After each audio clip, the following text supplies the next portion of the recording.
Okay, here is the second part of trusses. Today we are going to be talking about method of section. For a second, let's disregard what I'm having on the board. Just pretend that you can't see it.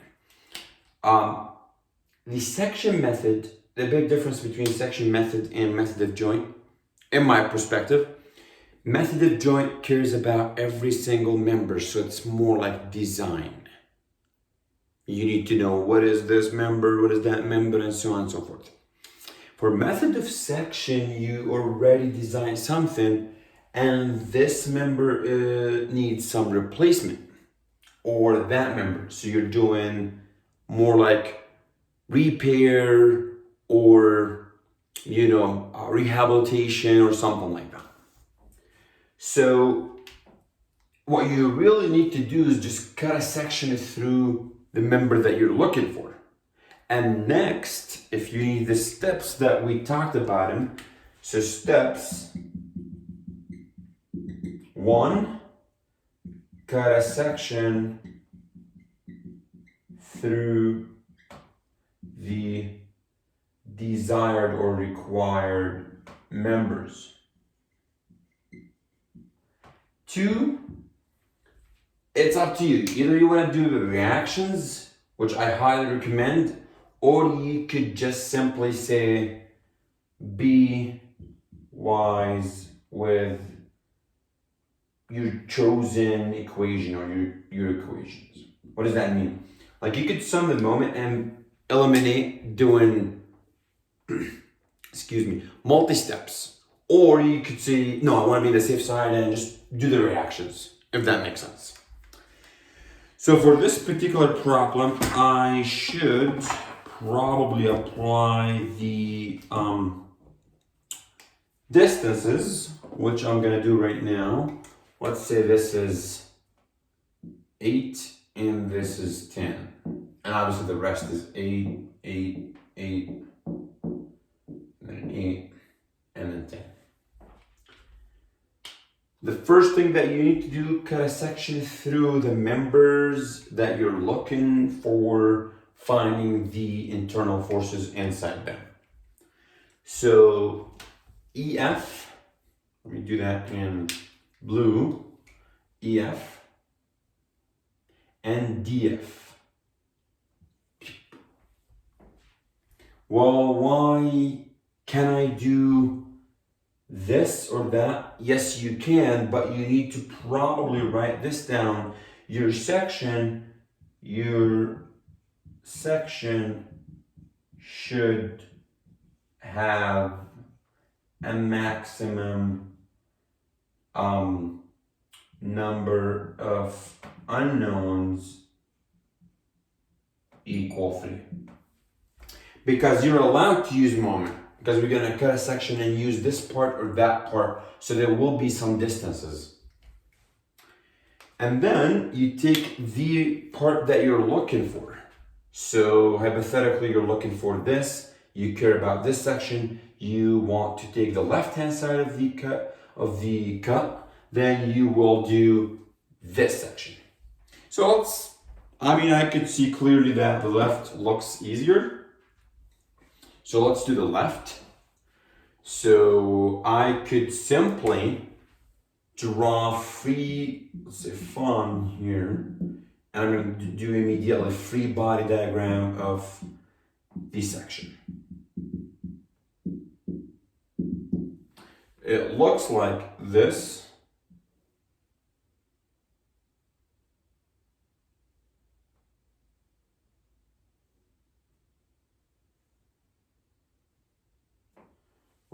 And then you've got, maybe this should be like here.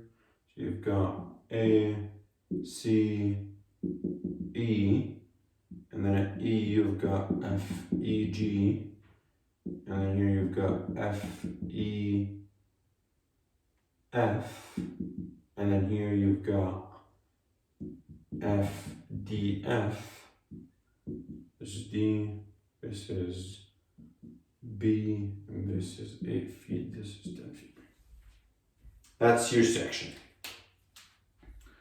And let's see, we have another one, probably should be this way. Yep.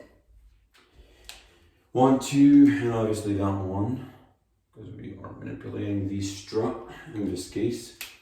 So 1, 1, 2, 2, 3, 3, 4, 5, 6, 7 unknown, 8 unknown, and 10 unknown.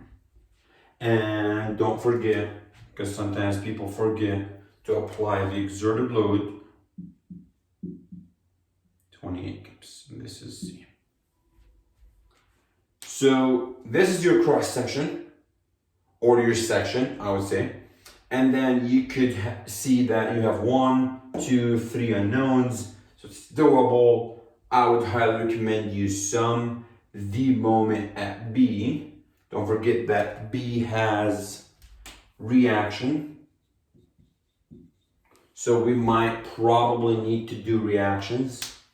So let's erase this part, the steps. Let me just give you a second and see how I would attack this problem.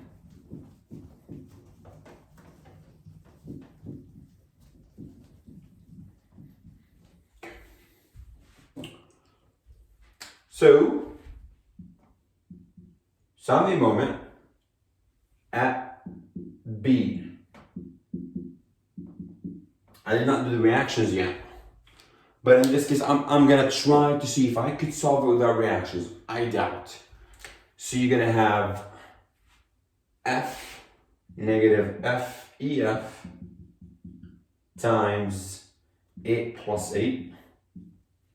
And then you don't have anything here, so you've got negative 28 times 8. And then you've got negative FEG times 10.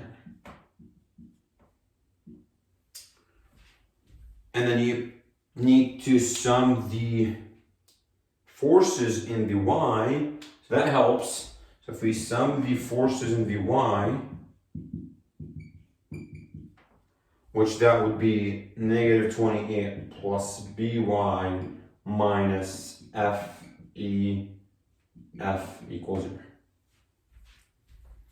So clearly you can see that I can't solve it without finding the reaction at B. So you don't want to forget that B has X and Y, and you could clearly see that this would be 16, right? Because of this.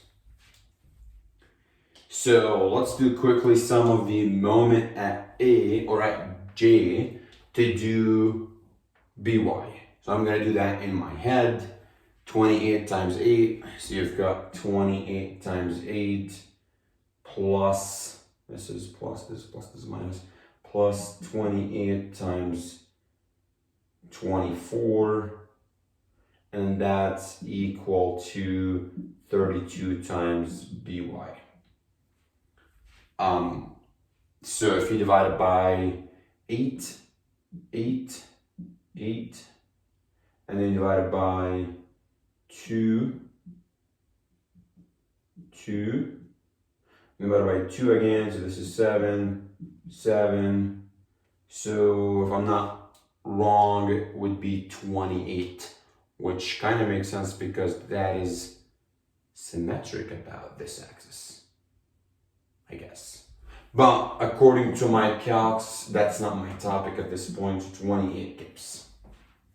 Which I don't know if that's true because I really don't want to focus on reactions. So you get 28 here, so that gives you FEF equals 0. So that member, according to our calcs, is 0 force member.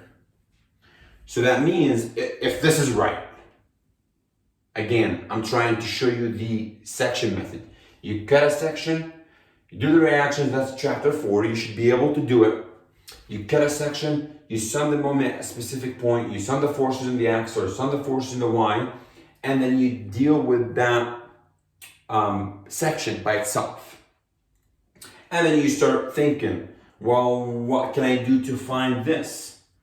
that will be probably sum of the forces in the x equals 0. So you're going to get FEG plus FDF minus 16 equals 0.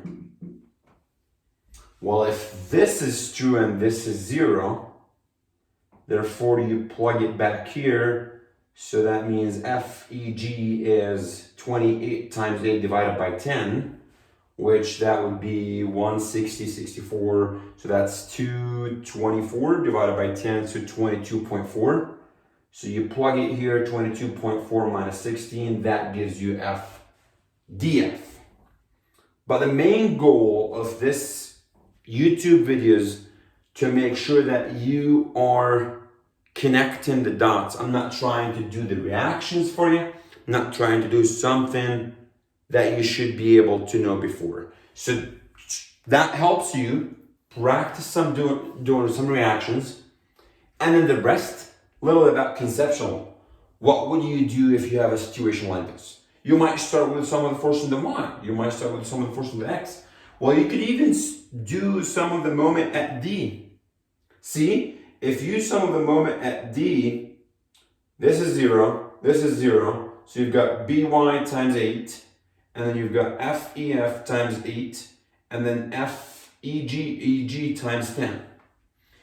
You could easily sum the moment at F.